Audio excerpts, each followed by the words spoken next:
I'm Gabe Newell, and welcome back to Half-Life 2. It's been a long 20 years since its release.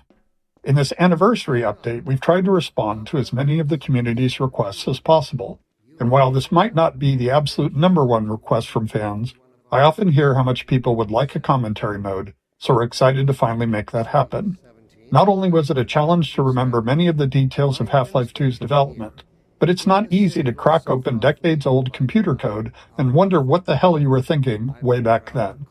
Along with the dev commentary, we've cleaned up a bunch of old bugs and tried to leave things in better shape than we found them. And at least this time, we had the luxury of knowing how things turned out in the end. To listen to a commentary node, put your crosshair over the floating commentary symbol and press your use key. To stop a commentary node, put your crosshair over the rotating node and press the use key again. And please, let me know what you think. You can reach me at gaben@valvesoftware.com. Thanks, and have fun.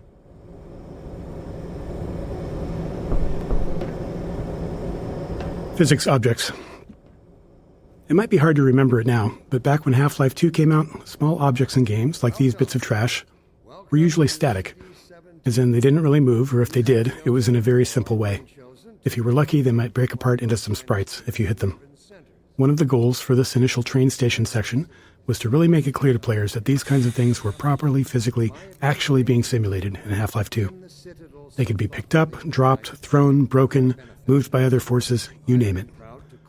Here we're starting with just a small thing, showing that trash is being blown by the arrival of the train, or, more specifically, an invisible volume that's triggered by the player leaving the train. Welcome to City 17. It's safer here. Train station. The beginning of a Half-Life game has a big job to do. We have to introduce players to a new world while teaching them how to interact with it. Players need to quickly grasp what's happening, who the key players are, what threats they face, and how they fit into it all. Above all else, it has to be as fun and interactive as possible.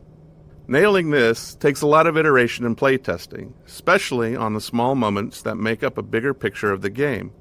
In this section, we'll highlight some key moments, game design problems, and a few playtests where things didn't quite go as planned. Been chosen to relocate to one of our finest remaining urban centers.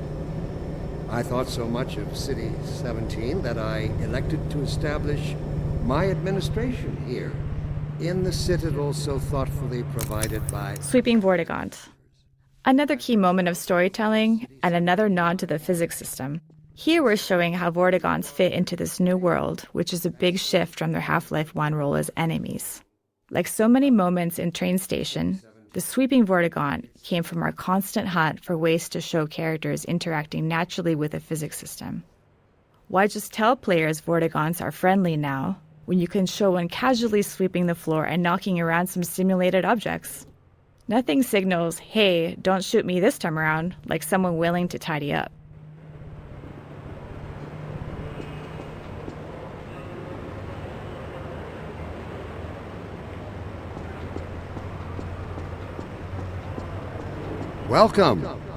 Welcome to City 17. MetroCop shoving citizens. We've only walked a few feet and we're already got problems to solve. We're introducing the MetroCop, an enemy that eventually we're going to ask players to kill, and giving you a glimpse of the world they're stepping into. It's a simple, clear moment that shows the relationships between the MetroCops and citizens, and by extension, the player.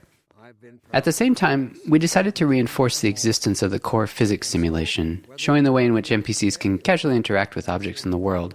Seeing something like a suitcase knock into another and dislodge was pretty novel back then.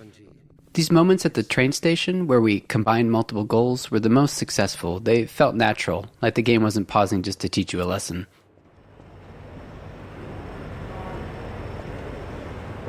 Were you the only ones on that train?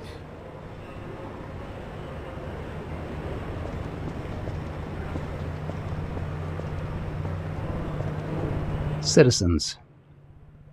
When it came time to design the human citizens of City 17 and the world outside the city, we chose to include a variety of races, ages, and genders.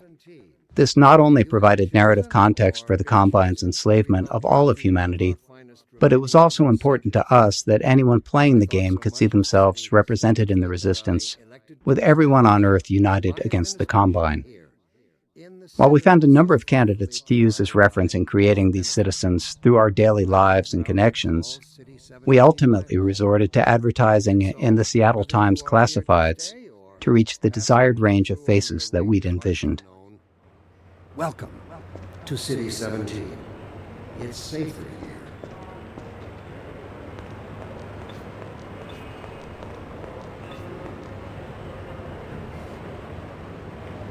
Natural storytelling. To achieve our world-building and storytelling goals throughout the train station, we needed a natural way to deliver dialogue without it feeling too gamey or requiring tutorials. We noticed players often approached NPCs to get a closer look, so we turned that into an opportunity for the NPCs to acknowledge the player and deliver their lines. This kept interactions low-key, which was essential since the citizens aren't exactly too cheerful or lively. The simplicity of this approach also aligned with one of Half-Life's core storytelling goals, making the narrative responsive to the player's interest. Some players want to dig into every detail, while others just want to know what to do next. Giving players control over how much story they want to engage with, without it blocking progress, is a goal we always try to maintain in a Half-Life game. Plus, the less complicated a feature is to implement, the more of it we can include.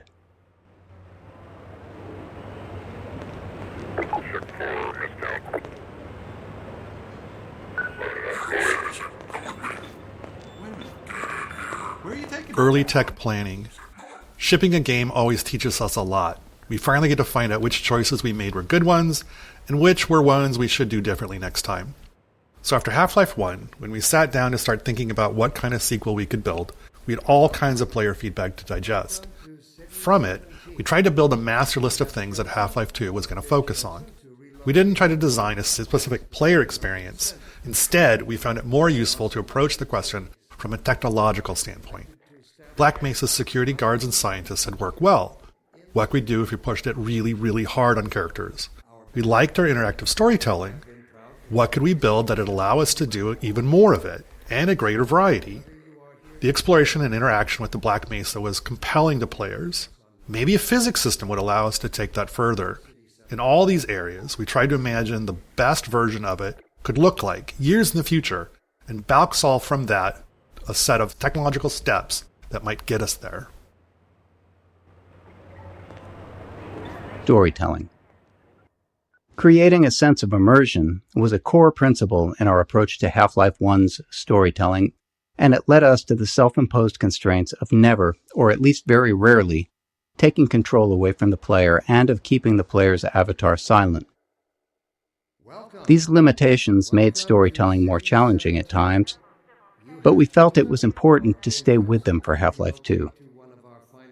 Our hope was that by maintaining these principles, we'd push ourselves to explore deeper, more interactive storytelling. My administration here, in the citadel so thoughtfully provided by our benefactors, I've been proud to call City 17 my home. And so, whether you are here to stay or passing through on your way to parts unknown, welcome to City 17. It's safer.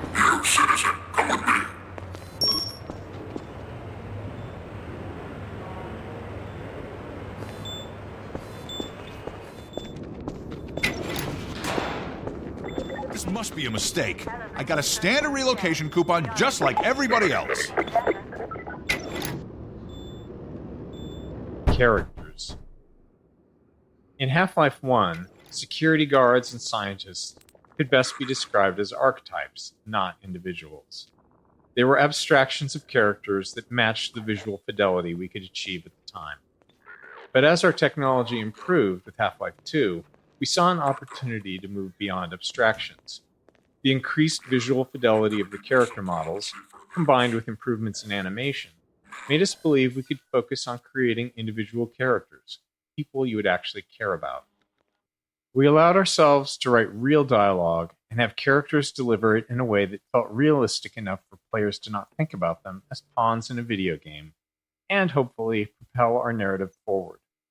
In 2001, a couple of years into development, we were energized by Japan Studios' Ico. Directed by an animator, It blew us away with its reliance on characters as the key connection to the player, giving us the courage to keep pushing forward. He was about to board the express to Nova Prospect. Well, Barney, what do you intend? I'm thinking. Alex is around here somewhere.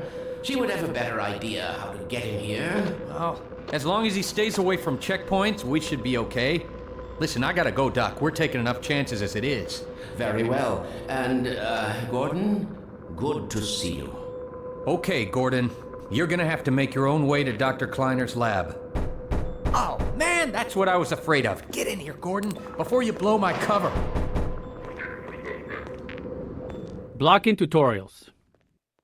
At times, we need to be certain the player has learned something, and the standard method, at least in game development, not in life, is to trap them behind a gate of some kind, where the player must demonstrate their knowledge to be able to continue.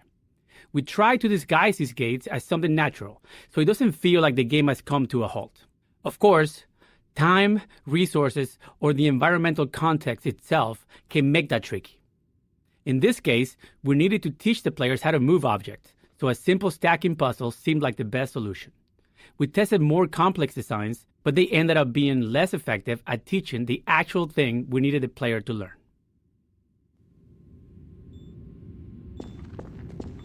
Blocking tutorials 2.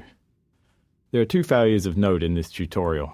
First, players can break it by tossing all the boxes out the window, which is obviously not great. This leaves them stuck and unable to continue, which we consider a game-stopping bug that must be fixed. A clean solution would have been to tweak the window or crate sizes so that the player could fit through but not the crates. The problem was that we really only caught this problem late in development, and making even a simple change like that can have unpredictable game-breaking consequences, and right before launch no less.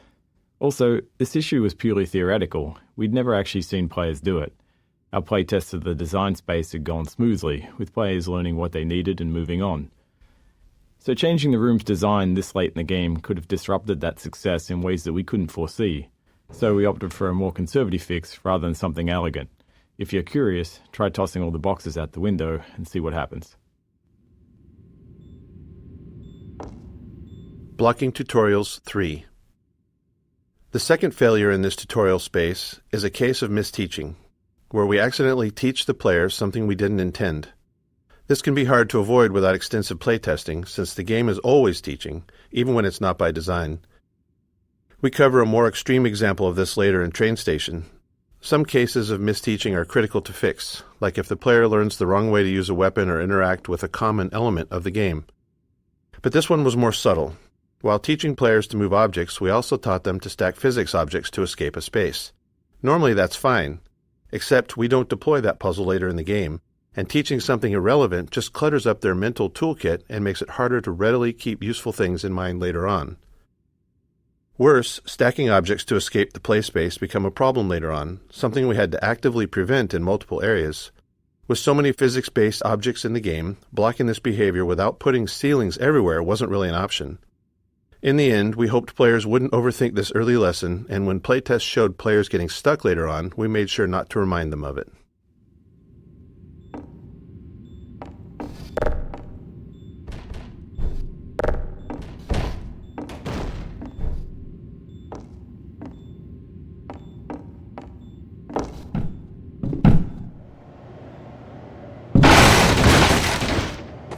Fall damage. Teaching players how to do things is an essential thing for the game to do, but for them to make confident decisions, they also need to understand the more subtle rules.